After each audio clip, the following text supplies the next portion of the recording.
ॐ भूर्भुवः स्वः तत्सवितुर्वरेण्यं भर्गो देवस्य धीमहि धियो यो नः प्रचोदयात्।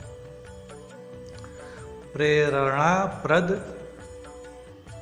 दृष्टांत वाङ्मय नंबर 67 हमारे गुरुदेव द्वारा लिखा गया यह वाङ्मय। आज हम बात करने वाले हैं कि क्या मृत्यु से पहले यह संकेत मिल जाता है कि मृत्यु होने वाली है। आइए जानते हैं। प्रजापिता ब्रह्मा जी जब सृष्टि की रचना कर रहे थे तो सारी दुनिया सब कुछ वो जब बना दिए तो उनके मन में विचार आया कि इसको सुंदर, सुरक्षित और संरक्षित रखने के लिए भी कोई न कोई उपाय करना पड़ेगा।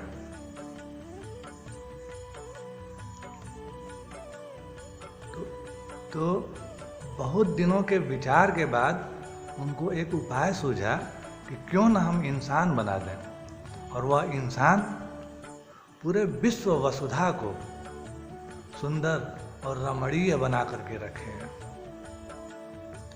इस विचार के साथ वह इंसान बना दिए और इंसान को बना करके और धरती पर भेजने के लिए तैयार करने लगे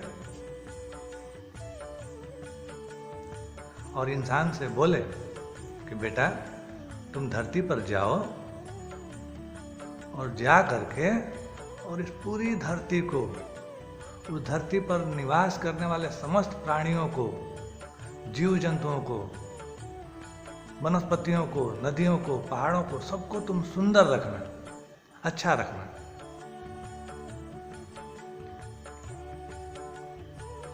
और जब तक तुम्हारी मृत्यु ना हो जाए इस चीज को याद रखना कि तुम्हें किस लिए धरती पर भेजा गया है।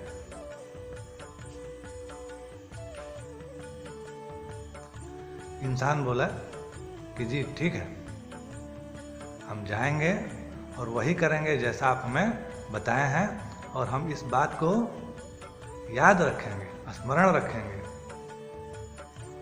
कि हमारा उद्देश्य क्या है। ब्रह्मा जी फिर याद दिलाए, बेटा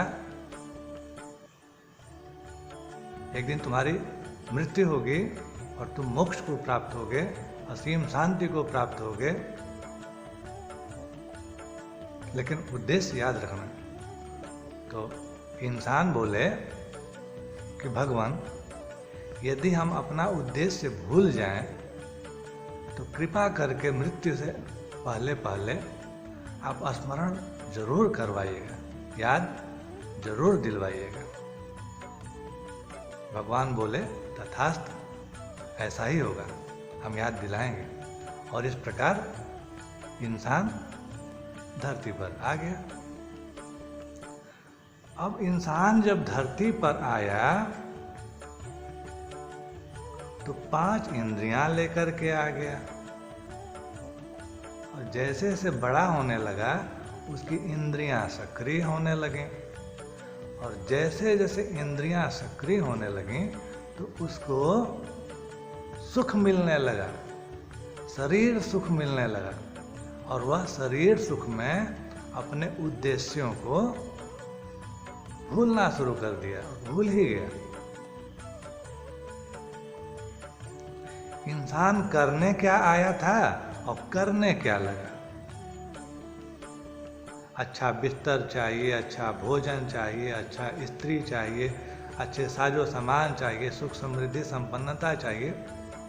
इंद्रियों से संबंधित सारे संसाधनों की व्यवस्था इंसान करने लगा और ब्रह्मा जी जिस उद्देश्य की पूर्ति हेतु इंसान को बनाए थे उस उद्देश्य को इंसान भूलता चला गया और धीरे धीरे धीरे धीरे इंसान मृत्यु की तरफ अग्रसर होने लगा और एक दिन वह दिन भी आ गया जब यमलोक से यम देवता आए और इंसान की आत्मा को लेकर के जाने लगे।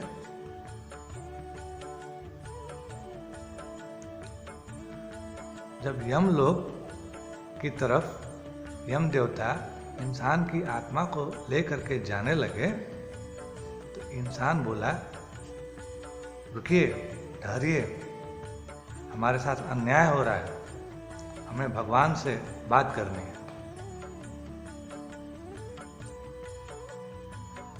यमलोक थोड़ी देर के लिए रुके और भगवान का, ब्रह्मा जी का आह्वान हुआ। ब्रह्मा जी प्रकट हुए। हाँ इंसान, बोलिए बोलिए मनुष्य। भगवान, हम लोगों की जब बातें हुई थी तो बातें ये हुई थी कि मृत्यु से पहले आप याद दिलाएंगे, स्मरण दिलाएंगे कि हमारी मृत्यु होने वाली है। हम जिस उद्देश्य की पूर्ति के लिए पैदा हुए थे वह कर पाए कि नहीं कर पाए। तो यदि आप स्मरण दिलवा दिए होते तो हम उस उद्देश्य की पूर्ति कर लिए होते, जिस उद्देश्य की पूर्ति हेतु आप हमें पैदा किए थे। ब्रह्मा जी मंद मंद मुस्कुराए और इंसान की तरफ देखे और बोले, बेटा, हमारी और तुम्हारी बात तो सिर्फ एक बार स्मरण दिलाने की थी और मैं तो तुम्हें बार बार याद दिलाया कि मृत्यु आने वाली है, चेत जाओ। कैसे? दांत कमजोर होने लगे, गिरने लगे, वह संकेत था कि चेत जाओ, अब चलना है। जिस उद्देश्य से तुम धरती पर आए हो उस उद्देश्य की पूर्ति करते चलो। कान से कम सुनाई देने लगा, यह एक संकेत था। हम तुम्हें याद दिलाने की कोशिश कर रहे थे, तुम याद करो।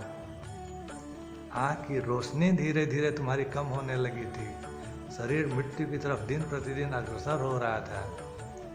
यह संकेत था कि मृत्यु आने वाली है, लेकिन तुम तो इंद्रिय सुख में भूले रह गए। धीरे धीरे तुम्हारे शरीर की क्षमता घटती चली जा रही थी। ये सारे संकेत थे। कहने का तात्पर्य यह है कि परमात्मा भगवान क्षण क्षण संकेत करते हैं कि बेटा, तुम्हें पैदा किस लिए किया गया है, याद रखो। लेकिन आज हमारी इंद्रिय सुख वासनाओं, लिप्साओं और तृष्णाओं की ही देन है। पहले काफी उम्र हो जाने तक लोगों को ठीक दिखाई देता था, आज छोटे छोटे बच्चों को चश्मा लगना शुरू हो गया। किसकी देन है ये? हम सभी लोगों की देन है कि हम लोगों का एक पैर जीवन में है तो दूसरा पैर चिता पर है। बचपन से ही शरीर बीमारियों से ग्रसित हो जा रहा है, दांत उखड़ना शुरू हो जा रहे हैं छोटी उम्र से ही, जो कि मृत्यु का संकेत है। किसकी देन है ये? हम सारे लोगों की गलतियों की, खुद के शरीर पर सुख भोगते भोगते हम लोग पृथ्वी को, पर्यावरण को इस ढंग का बना दिए कि अब संकेत बहुत पहले ही मिलना शुरू हो जा रहा है। बाल पकना इस बात का संकेत हुआ करता था कि चलना है। यह मृत्यु की आहट है। जिस उद्देश्य की पूर्ति के लिए हम और आप आए हुए हैं वह उद्देश्य पूर्ति होनी चाहिए। विश्व वसुधा को, धरती को सुंदर, सुरक्षित और संरक्षित रखना चाहिए। जितने जीव जंतु हैं उनको प्रेम परस्पर हम सभी लोगों को बांटना और देना चाहिए। बाल पकना इस बात का संकेत था कि जाने से पहले पहले कुछ हम लोग कर्म करते चलें। लेकिन दशा यह हुई कि आज वह संकेत कम उम्र के बच्चों को मिलना शुरू हो गया, जो कि इस बात का संकेत है कि परमात्मा कुपित हैं, नाराज हैं, इंसानों को पसंद नहीं कर रहे हैं। क्यों? क्योंकि जिस उद्देश्य की पूर्ति के लिए इंसान को बनाया गया था उस उद्देश्य की पूर्ति नहीं हो रही।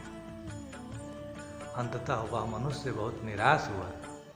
उसको पछतावा हुआ कि यहाँ तो बात एक बार स्मरण दिलाने की थी, और सचमुच भगवान तो बार बार हमें याद दिला रहे हैं कि बेटा, जिस उद्देश्य की पूर्ति के लिए आपको धरती पर भेजा गया है, उस उद्देश्य की पूर्ति होनी चाहिए।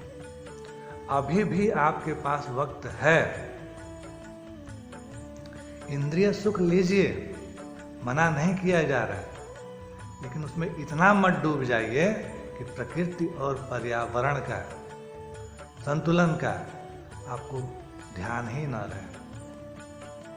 धरती को इस रूप में छोड़िए कि आने वाली पीढ़ियां उसको इस्तेमाल कर सकें।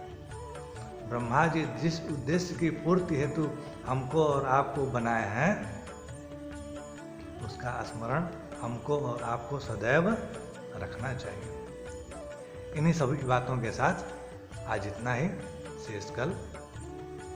आप सभी लोगों से अनुरोध है कि ये विचार हमारे अपने नहीं हैं, ये हमारे पूज्य गुरुवर पंडित श्री राम शर्मा आचार्य के विचार हैं, और इन विचारों में असीम ताकत है।